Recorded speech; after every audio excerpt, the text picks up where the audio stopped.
The COVID-19 pandemic and recent protests against racial discrimination and injustice have caused hardships for businesses all across the country.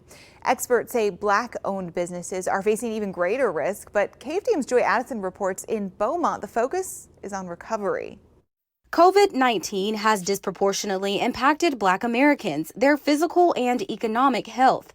A Beaumont salon owner says her industry has suffered tremendously. It's really like a roller coaster because first we started with the pandemic, and that was a devastating blow for salons and barbers and nail techs and estheticians. Lovey's salon has been open for more than 15 years. She doesn't believe Black-owned businesses have suffered a greater loss than others in the COVID slowdown. She says everyone is in it together. We should come together in the community, the Black businesses, and as well with the other businesses, to see what we could come together with to kind of put an umbrella or some kind of cushion around us where we could come together and help each other to build our businesses back up. Experts say Black-owned businesses have historically struggled to gain access to financing due to discriminatory lending practices and a lack of relationships with big businesses.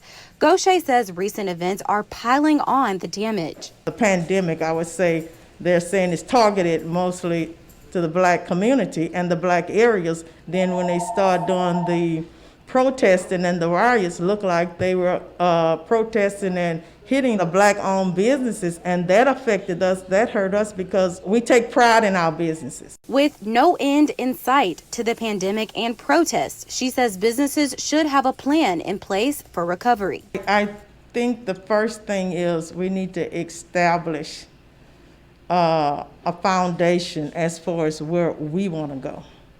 Because like I said, a lot of places are closing down and can't reopen. Uncertain times with no question about the importance of thinking ahead. In Beaumont, Joy Addison, Fox 4 working for you.